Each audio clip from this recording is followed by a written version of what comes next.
이 시간 말씀을 받겠습니다. 이 시간 주시는 하나님 말씀은 우리 어제 본문과 동일합니다. 출애굽기 28장 1절부터 14절까지의 말씀입니다. 출애굽기 28장 1절부터 14절, 하나님을 섬기는 제사장 두 번째 말씀을 받겠습니다. 우리 1절부터 교독하겠습니다.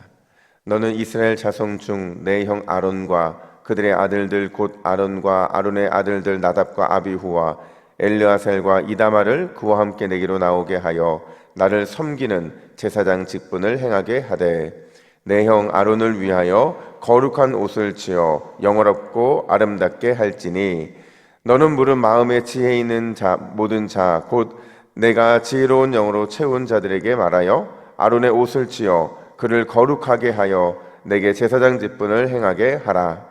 그들의 지을 옷은 이러하니 곧 흉패와 에봇과 겉옷과 반포 속옷과 관과 띠라.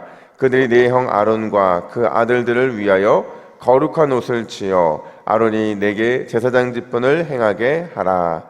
그들이 쓸 것은 금실과 청색, 자색, 홍색 실과 가늘게 꼰 배 실이니라. 그들이 금실과 청색, 자색, 홍색 실과 가늘게 꼰 배실로 정교하게 짜서 에봇을 짓되, 그것에 어깨바지 둘을 달아 그 두 끝을 이어지게 하고, 에봇 위에 매는 띠는 에봇 짜는 금으로 금실과 청색, 자색, 홍색 실과 가늘게 꼰 배실로 에봇에 정교하게 붙여 짤지며, 호마노 2개를 가져다가 그 위에 이스라엘 아들들의 이름을 새기되, 그들의 나이대로 6 이름을 한 보석에 나머지 6 이름은 다른 보석에 새기라.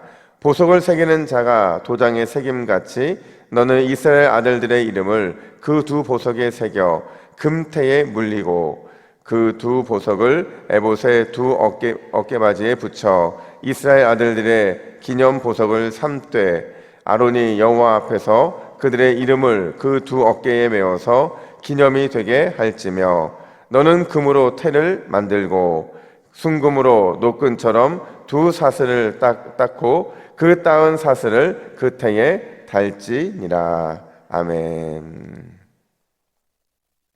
여러분, 제가 어저께 제사장과 관련된 2가지 말씀을 드렸어요. 첫 번째는 제사장은 그 자체로 거룩하다, 거룩하지 않다? 거룩하지 않다고 말씀을 드렸어요. 여전히 제사장도 죄인이고 거룩하지 못한 자였다는 거죠. 따라서 그런 제사장을 위해서 하나님은 거룩한 직분에 합당한 거룩한 의복을 입혀주셨다, 이렇게 말씀을 드렸어요.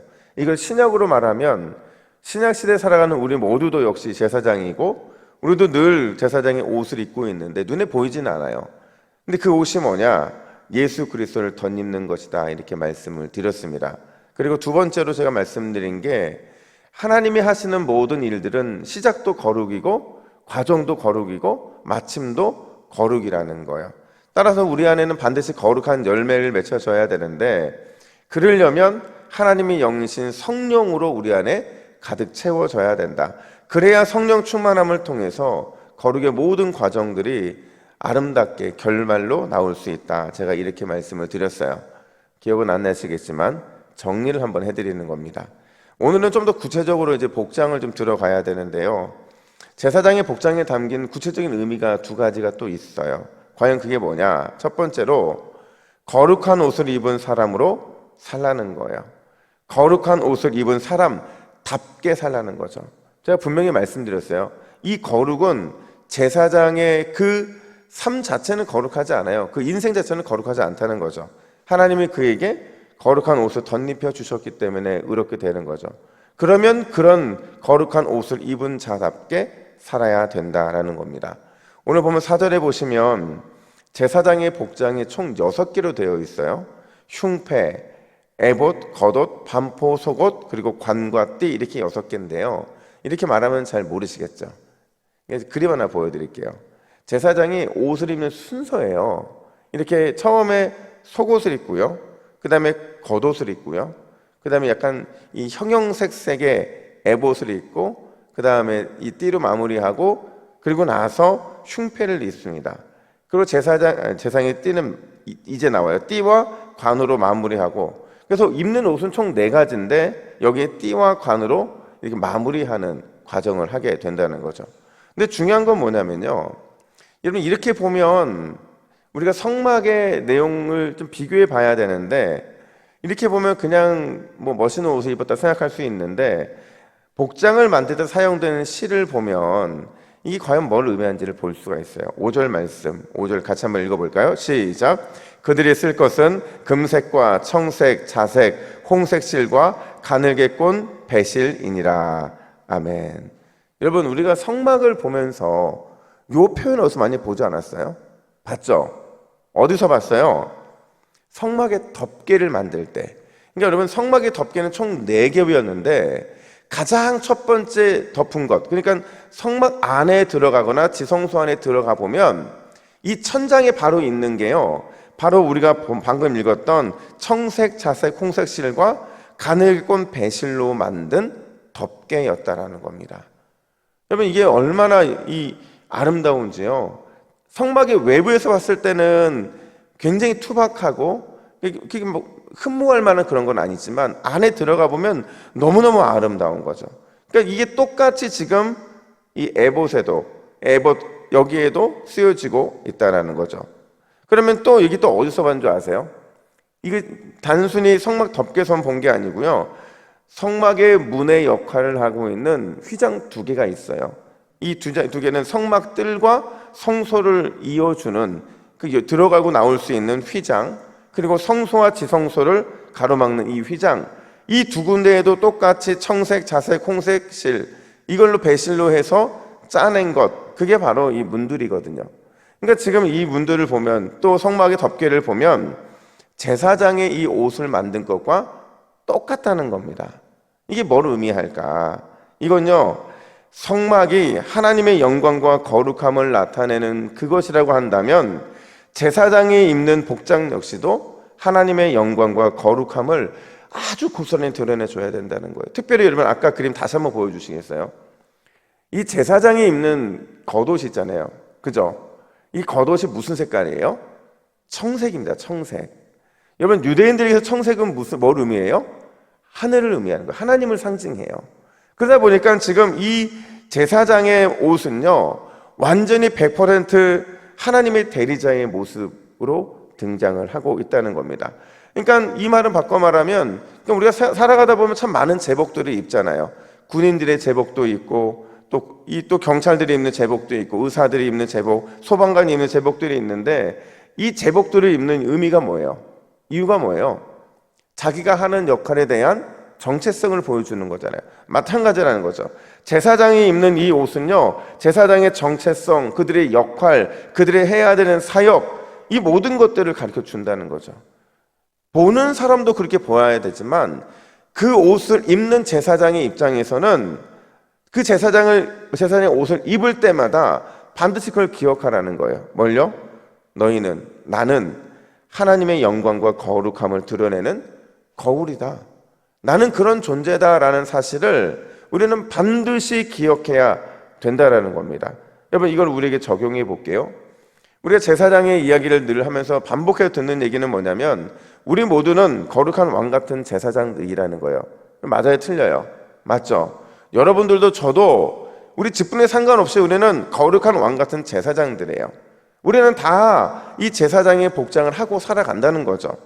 물론 눈에 보이지 않지만 그 정체성이 사라지는 건 아니라는 거예요. 우리가 우리의 모습 속에 우리가 입고 있는 옷을 믿음의 눈으로 보고 확인하고 끊임없이 내 정체성을 확인해야 한다는 거죠. 그렇지 않으면 우리가 어떤 일을 발생하느냐, 마태복음 22장 1절, 11절, 13절에 보면 천국잔치 비유가 등장을 하는데, 그냥 와서 거기에 앉아있다가 쫓겨남을 당하는 사람이 등장을 해요. 그에게 예수님이 뭐라고 말씀하셨냐면, 우리 같이 읽습니다. 시작. 거기서 예복을 입지 않은 한 사람을 보고 이르되, 친구여, 어찌하여 예복을 입지 않고 여기 들어왔느냐? 그 손발을 묶어 바깥 어두운 데에 내던지라. 거기서 슬피 울며 이를 갈게 되리라. 여러분, 얼마나 무서운 말씀입니까? 분명히 예복이 있는데, 의복을 입어야 되는데 그 의복을 입지 않고 살아가는 사람들은 이렇게 쫓겨남을 당할 수밖에 없다는 거죠. 물론 이거는 종말론적인 얘기를 하고 계신 거예요. 우리는 주님의 자녀들이기 때문에 이런 일들이 일어나지 않겠지만 우리 역시도 내가 옷을 입고 있는지를 늘 확인을 해야 된다는 거죠. 그럼 이 옷이 무엇일까? 요한계시록 19장 8절 말씀도 한번 같이 읽어볼까요? 요한계시록 19장 8절 같이 읽습니다. 시작. 그에게 빛나고 깨끗한 세마포 옷을 입도록 허락하셨으니 이 세마포 옷은 성도들의 옳은 행실이로다 하더라. 아멘. 여러분, 마지막 주님의 군사들이 요한계시록에 등장을 하는데 이 영적 군사들의 옷을 보니까 빛나고 깨끗한 세마포 옷이었대요. 이 옷을 입을 수 있는 이 옷의 의미가 뭐냐? 성도들의 옳은 행실이었다, 이렇게 말하고 있는 거예요. 그러니까 우리는 구원을 받았다는 것은 믿음으로 은혜로 받은 게 맞아요. 하지만 믿음과 은혜로 구원받은 성도들에게는 반드시 제사장이 입는 바로 이 옷의 정체성, 성도들의 옳은 행실, 거룩함, 하나님의 영광을 드러냄이 나타나야만 된다라는 겁니다. 여러분, 우리의 거룩한 행실로 하나님의 거룩함과 영광을 드러내는 삶을 살게 될 때 하나님께서는 우리의 그런 삶을 통해서 그냥 우리의 삶 자체를 받으시겠다라는 거죠. 여러분, 어떻게 왕 같은 제사장인데 예복을 입지 않는 사람들과 이런 세상 사람들과 똑같은 삶을 우리가 살아갈 수 있겠습니까? 오늘 하루 하나님의 거룩함과 영광을 드러내는 성도의 옳은 행실을 가지고 주 앞에 거룩함의 승리, 그 승리의 은혜를 향해 달려나가는 저와 여러분 되기를 간절히 축복합니다. 뿐만 아니라 두 번째로 제사장 복장에 무슨 의미가 있느냐? 강력한 하나님의 은혜 안에 있음을 잊지 말라는 거예요. 여러분, 이게 무슨 말이냐면요, 우리가 하나님의 은혜 안에서 하나님의 은혜가 우리를 붙들고 계신다라는 거예요.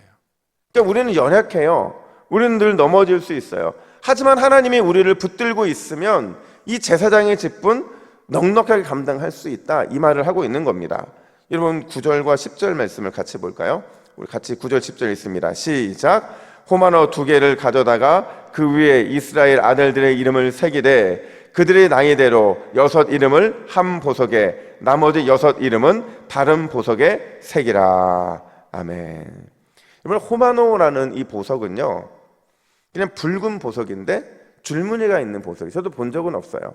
정확하게 이게 어떤 보석인지는 모르겠지만 어쨌든 그 당시에 굉장히 크고 중요한 보석인데, 이 보석에요, 그 당시에 이런 세공적인 기술이 있는지는 정확히 모르겠지만 이 한쪽에는, 특별히 이 한쪽에는 여러분 보시기 오른쪽입니다, 르우벤, 시므온, 레위, 유다, 단, 납달리 그 이름의 순서대로 이름을 새기고요, 또 한쪽에다가 다른 한쪽에는 갓, 에셀, 이사갈, 스불론, 요셉, 베냐민 이 6명의 아들의 이름을 새겼다는 거죠.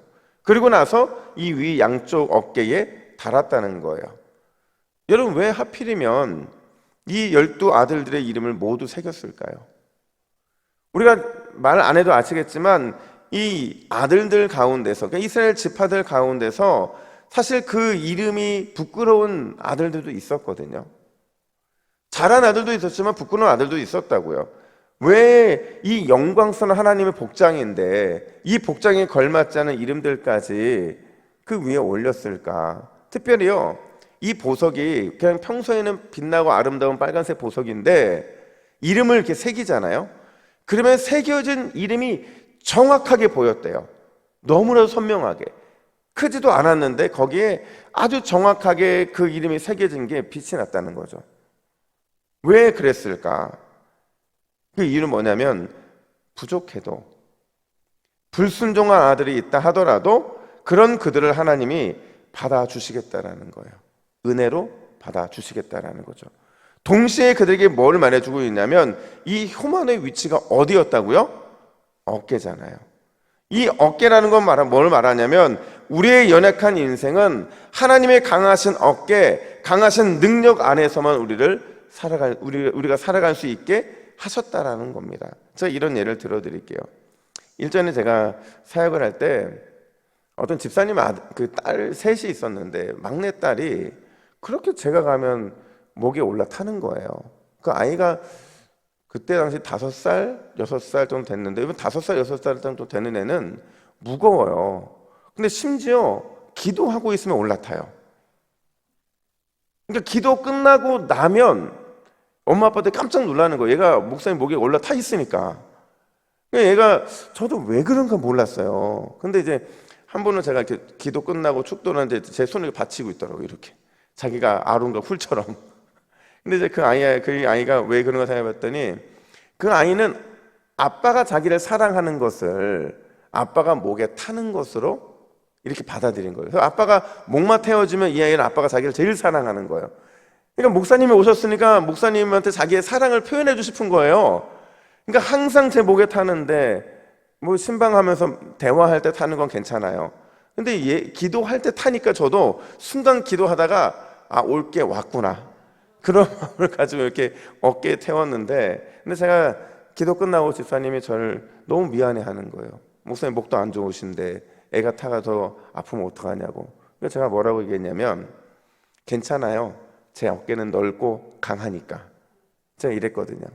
근데 저는 그 의미가 뭔지 사실 잘 모르고 이 아이 상처 안 주려고 그랬는데 오늘 본문 보니까 연약한 이스라엘의 그 아들들의 이름을 어깨에 올리신 이유가 바로 거기에 있다는 거죠.